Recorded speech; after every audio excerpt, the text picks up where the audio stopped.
Oh, hello again, everyone. Welcome back. Thanks for visiting once again. I know it's been a few weeks since I've done a little video, and we completed the Miles M52, and that's all done. It's sitting on a shelf somewhat appropriately on my landing, shall we call it. But I thought I'd move on, and I've been thinking about doing this for a little while, and so I'm going to attack the English Electric Lightning, the 1/48 scale Airfix model. I suspect that's what brings you along. There are going to be one or two enhancements to it, and I'm using resin enhancements from somebody. I can't remember who now, but it's I think it's Aries, in fact, and there's these I haven't put in yet or got off their little sprues. These are the undercarriage enhancements for the main undercarriage. You can see, quite detailed as they are, these what do we call it, pipe work and so on and so forth, and the patterning on this undercarriage well here, you can see that's really pretty detailed.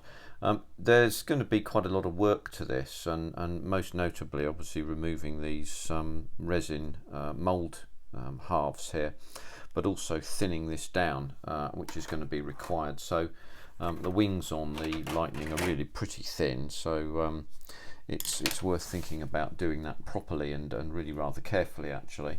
But as ever with the instructions on these Airfix models, you start off with the punter, the pilot, and then the seat and undercarriage, sorry, the cockpit tub and so on, and all these bits and pieces. The instructions go 1, 2, 3, 4, 5, there, 6.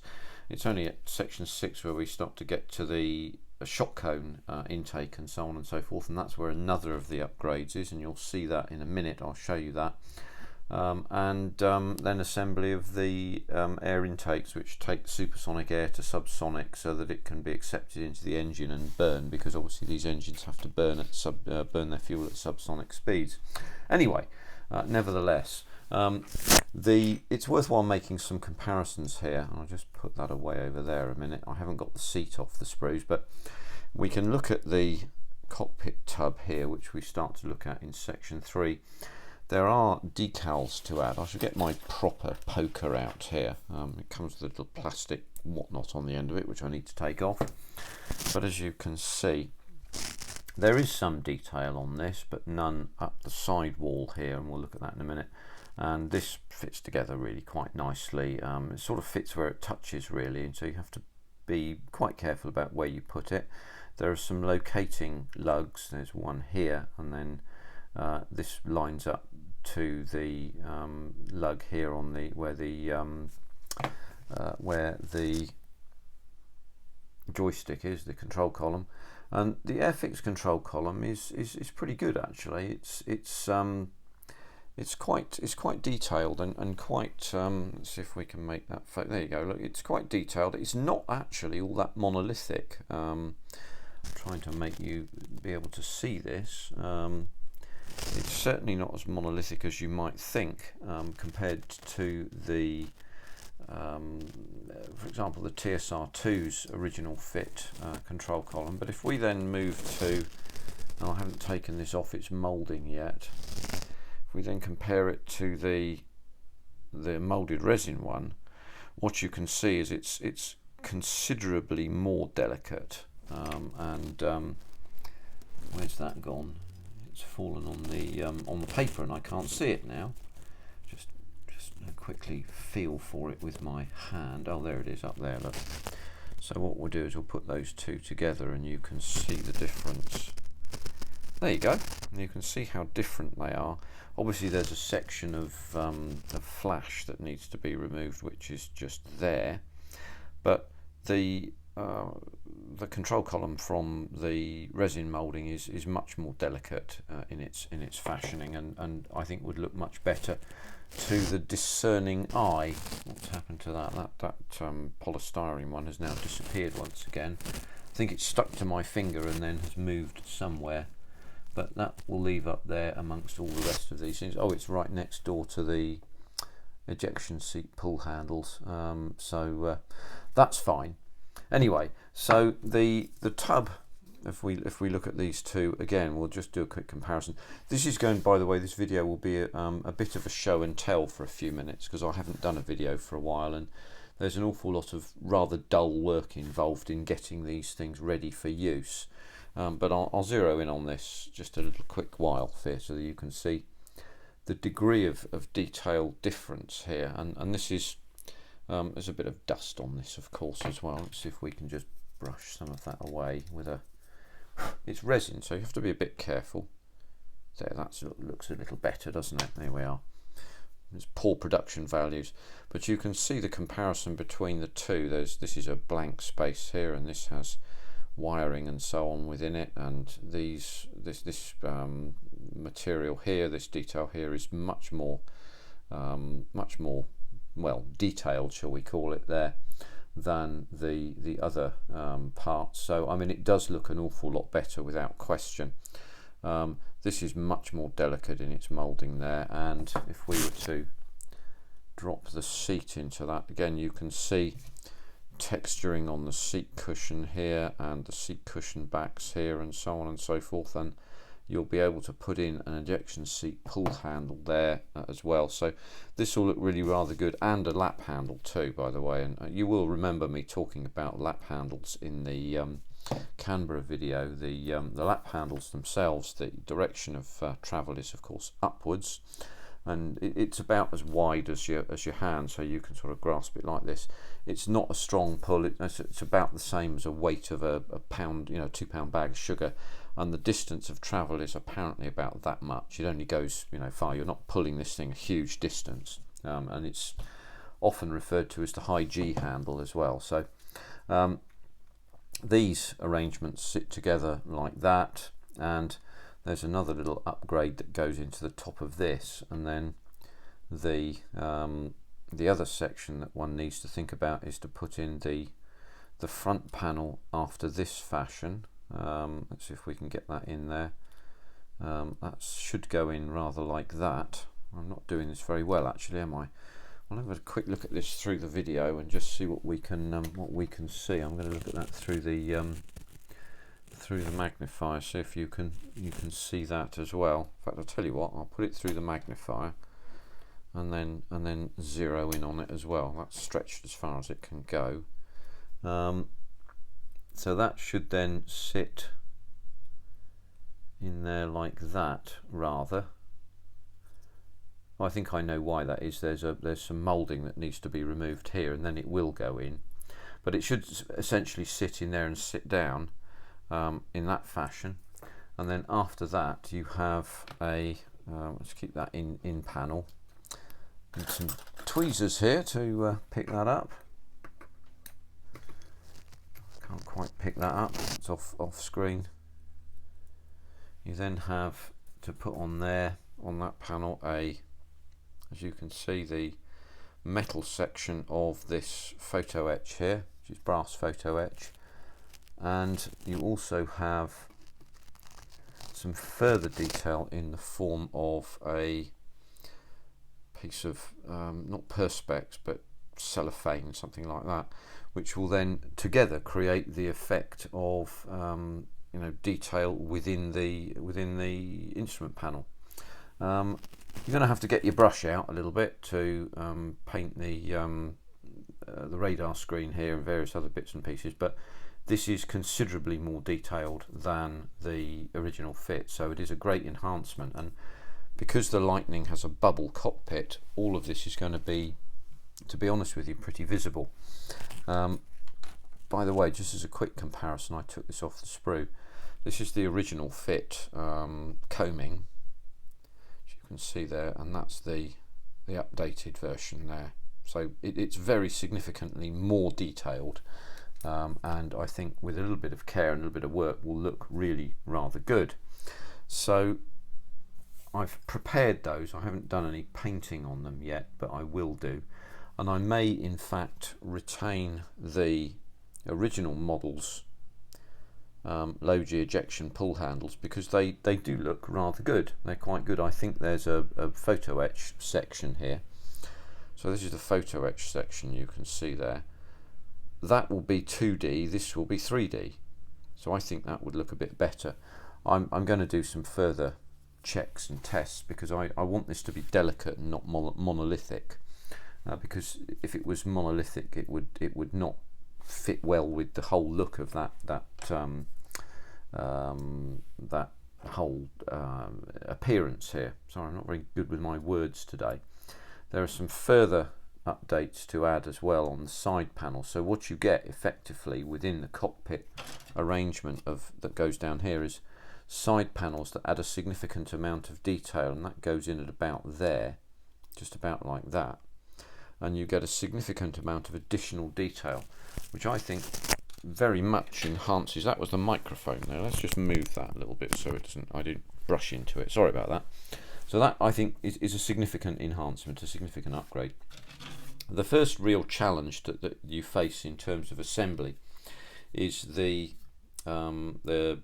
tube which allows the air in. So one has to be able to put in the shock cone and its accompanying ganglion that go in behind. Now on the proper Lightning, the shock cone hides the gun ranging radar and various other bits and pieces. It's a very convenient place to put them, and the thing is supported at the top and the bottom, as you can see, by a panel here and a panel there. And if we do a quick comparison, you can see what foolish old Zinners did. I managed to actually break off this section out of this and had to glue it back on again. So I've used epoxy resin. Now it's easy to use super glue and you get an instant result with it, but it's very brittle and lacks I think the toughness of a resin finish, and also it acts as a filler. So there's a resin section that goes in the back here, which is the rear end of the undercarriage well. So this cone arrangement acts as the undercarriage well here, and again, compared one with the other, see if we can do this. I think we probably can. Let's give it just a bit of light on there. Again, you can see a lot more detail inside of that. Again, these are the sort of things, if people pick the model up, they'll see it. And there are three little tweakers in there, which the model, the resin upgrade tells you to put in, and you can spray that up there and make that look really nice. But the assembly is a little different for this. Now, what you need to do with the update here is you need to cut out the undercarriage well detail, which you might just about be able to see just there and there. So you need to cut that out to such a point that you can actually insert this in. So the way I did this was to actually essentially cut down the sides here and go in with one of these little razor saws like this on a very fine blade, because this is quite thin, and go in at a shallow angle. I don't even know why I'm telling you this, of course you know that. And I've gone in at an angle here and sawed across there. Same side, that side, because you've got a natural V shape, if you like, 90-degree angle to go in at, and then cut across there. And this allows you then to be able to sand away this to make this unit fit, because what you need to be able to do is to slide this in. Now this fit here is, well, it's not loose, but it's a good fit. As you move further forward, this becomes an interference fit. Now what I mean by that is that the distance between here and here is slightly less than the distance between there and there. That's an interference. If the distance here to here was more than that distance, that would be called a clearance fit. So I've made it a slight interference fit, which allows us to be able to put this into position and then hold it. And one of the outlooks that you can see, one of the stigmata of that, as you can see, is that if we look up there like this, and again we'll zero in on this for you, you can see that slightly overlaps. So what we have to do is just ease that out slightly so that we can get that in, and away it goes. The aim is to get this section here as far that way as possible, and this section here as level as you can make it. And it's quite tricky to do that, because it has the habit of hopping out, as it were, and I think we're about there with that. So the next thing is to make sure that this little slot here, which should be bigger, I'll just take that out and show you, this little slot, little nib here, should look like that. And it doesn't, because I managed to break off this moulding here, and that's all I was left with, so I had to be jolly careful in terms of my fitting. So what we'll do is we'll drop this in, and as you can see, it's a little bit tricky to do, and there we go, and we get that lined up there. And what we can then see is we're pretty much, oh hello, see how easily this hops out. So that section there as far down as possible, this section here as far up as possible, and then this section from, there's the pointer again, here to here should be as level as you can make it, and there you have it. Now what I've done here, as you can see, is I've stuck this on because I need to paint the inside of this. I think it's white off the top of my head. Just zero out slightly for you. But I wanted to see how the fit went on, oh no, bugger, I've done that again. There we are, 50p in the swear box for me. As you know, I still have the swear box. Contributions welcome and will be written onto the box. So first look at this is that what you can see is there's not a lot in the way of, oh, that says front, so I know which end is the front. That's just my little joke. But what you have is a couple of lugs here and here, which you can then line this up to, and that gives you the lining up. So it's actually a much easier fit than you would think. And you can then drop the other side onto it as a test fit. And if you've got your fits right with the new resin upgrade, just zero out a little bit more and you can see a little bit more carefully. There we go.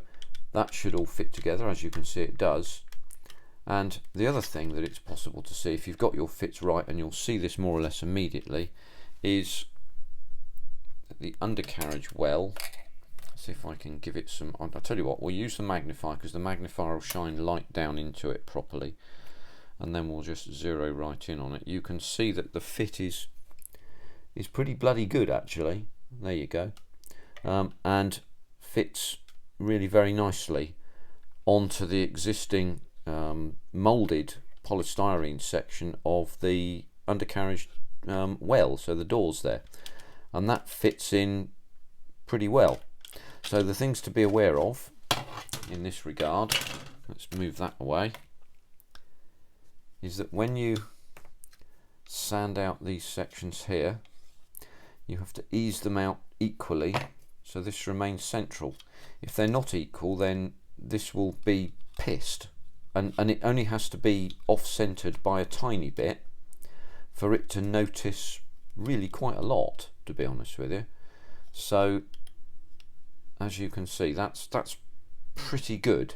I think that's about as good as I'm going to make it with my admittedly very limited skills. And look, I think that most people can do this. In fact, nearly everybody can do this, because as I say, bugger, I say bugger as well, but if Zin can, you can. Right, there's no question about this. A little bit of patience. It's when you're working with the resin, you have to be careful in terms of the dust, but you end up with a nice little presentation. I had that all nice and Kentucky there, and it's not anymore. There we go, look. And then what you can do is you can then glue it in.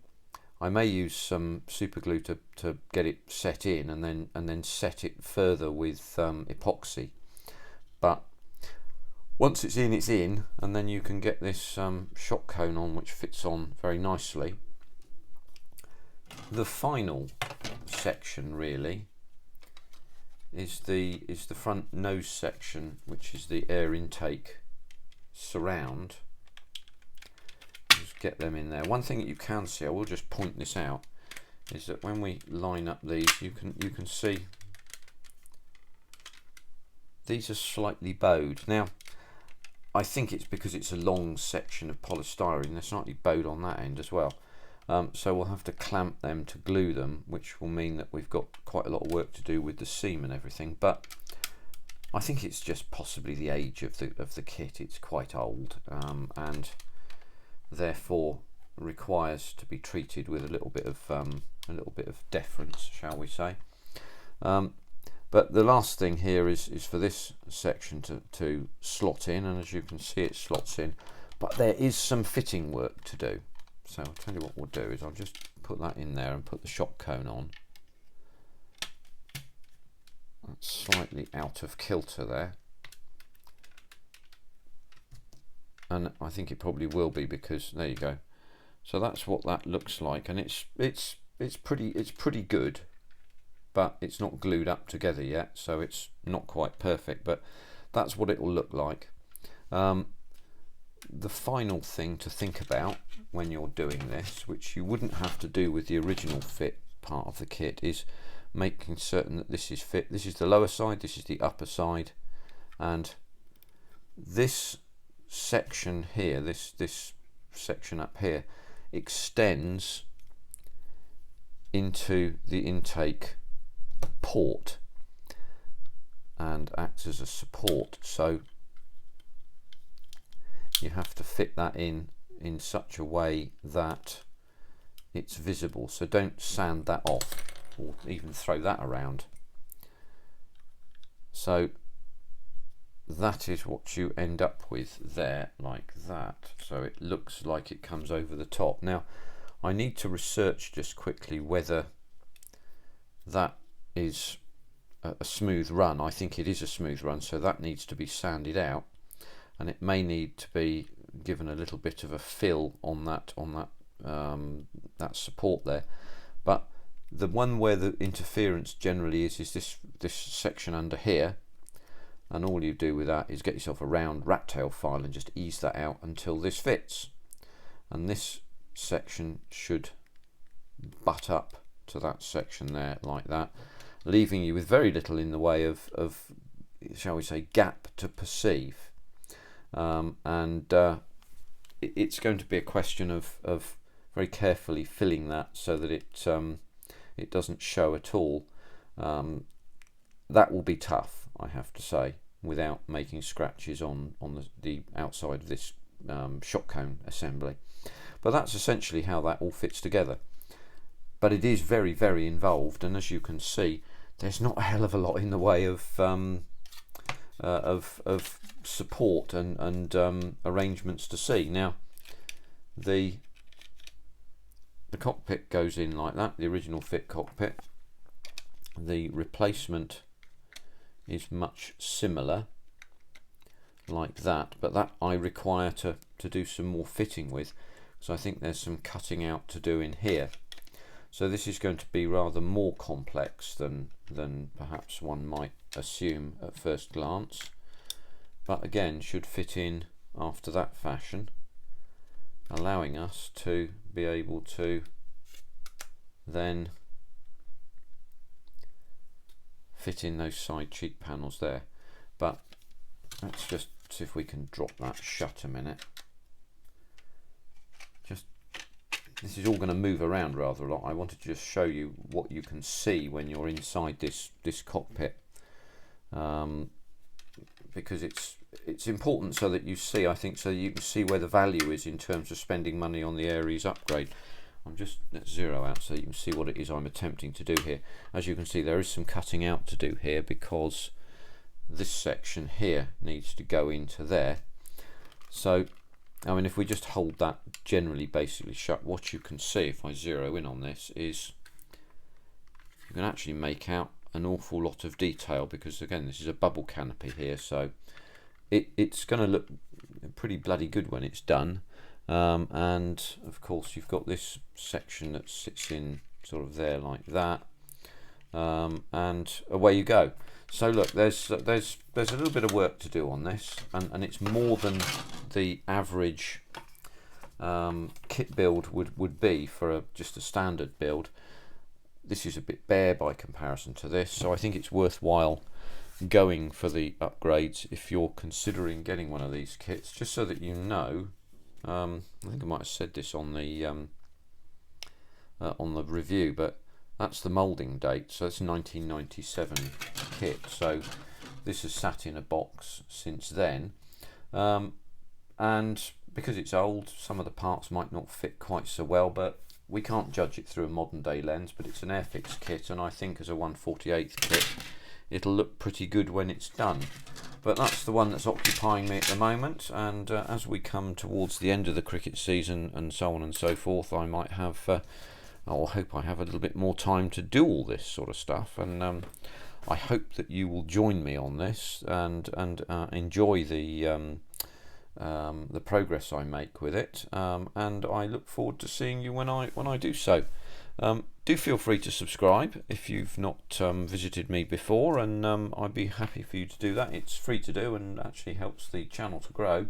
So if you've made it to the end, many thanks, and I look forward to seeing you on the next episode of this, at which stage I'll probably have this bit shut, and I may go into some detail on the undercarriage for the main, the main wing undercarriage, because once we're through that section here, we've got the upgrades to the tailpipes to do as well, actually, so we'll look at that as well. And then we've got these, as you can see, quite simple underneath the splitting the wings apart on this. There'll be some work to take all this stuff out, but more of that later on. So look, thank you very much indeed for calling on me today and visiting. Don't forget to hit the subscribe button, and at the risk of repeating myself, I'll say many thanks to you all. See you at the next one. Take care for now.